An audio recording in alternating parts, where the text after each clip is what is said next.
Our last award is for the Campaigner of the Year, sponsored by Changing Ideas. This award celebrates an outstanding campaigner, changemaker, agitator or disruptor who has worked effectively, creatively and courageously, whether locally or nationally, over the past year. I'm delighted to introduce the 2023 Campaigner of the Year. The story started when, as part of medical treatment, thousands of people across the UK were infected with HIV and hepatitis C after they were given infected blood products. This outstanding campaigner has brought the scandal back into the public spotlight, exposing evidence in the national and international press. His motivation and inspiration has come from his own experience. In 1993, at just 4 years old, his father died of AIDS-related illness. It wasn't until he was a teenager that he began to understand that he had become ill after receiving infected blood products. In 2015, a Scottish inquiry found that little could or should have been done differently, and it was widely branded a whitewash. This moment started our Campaigner of the Year on his journey. A full public inquiry was finally announced in 2017.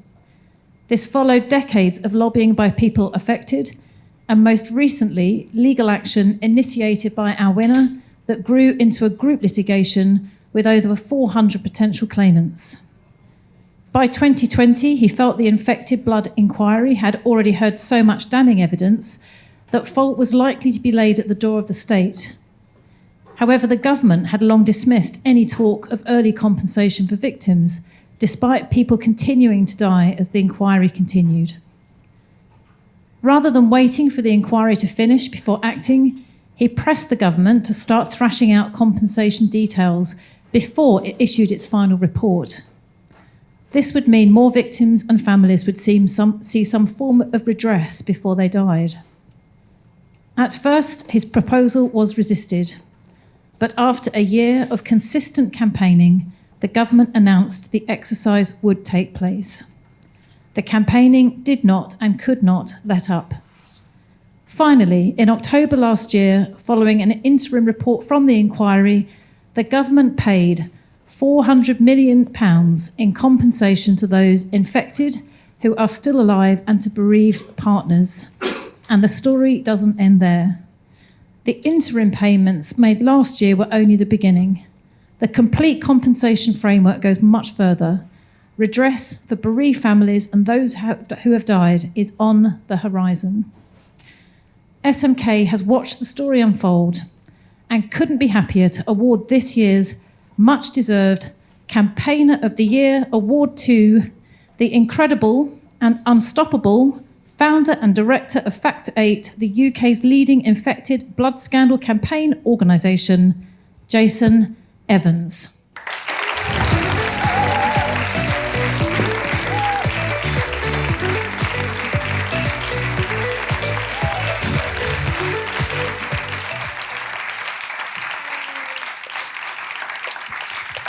Huge congratulations to Jason Evans. Thank you so much for your work. If there is one thing that characterises you from what we've seen over the last 8 years of your work, it is persistence. You're known as someone who just doesn't stop. Tell us about how you keep going, especially for all those campaigners in the room who really need to access their persistence and resilience. I think just believing in your cause, believing in what you do, and also having a good support network. And I've got to say, this award wouldn't be happening without the 600 members of our campaign group Factor 8 who should be up here just as much as me, who send letters to their MPs every time we ask, who fill out petitions and do all those things that I'm sure lots of the campaigns here do. But I think for me personally, it's the personal belief. You know, in my office that I go into every day, I've got a picture of my dad and his parents, and I look at that and it reminds me, you know, why we're doing it. But I just can't emphasize enough the support base, and thank you to everyone involved in this campaign. We feel the support of your colleagues with you. Thank you for thanking them. A lot of people tonight have mentioned teamwork, the importance of coalition, and it's so great that you mentioned that. You mentioned your father, and many people are connected to the causes that they believe in and that they fight for personal reasons. That is difficult and it has an emotional cost. How do you look after yourself? What words might you have for other campaigners about learning sometimes to put yourself first so that you're well enough, rested enough to keep the fight going?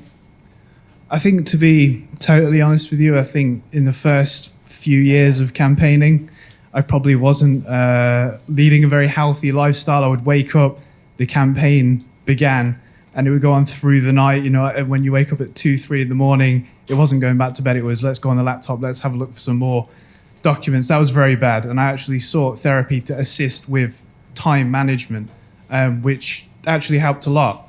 And more recently, I think I have become better at that. Spending times, with friends, with family. You know, I spend time with friends now, not a massive amount of time, but time with friends. And also this year, we welcomed our first child, my daughter, Emily. And, that's been amazing and gives me, something very worthwhile to do that isn't campaigning all the time. So. Wonderful. Congratulations on Campaigner of the Year. Give it up for Jason Evans.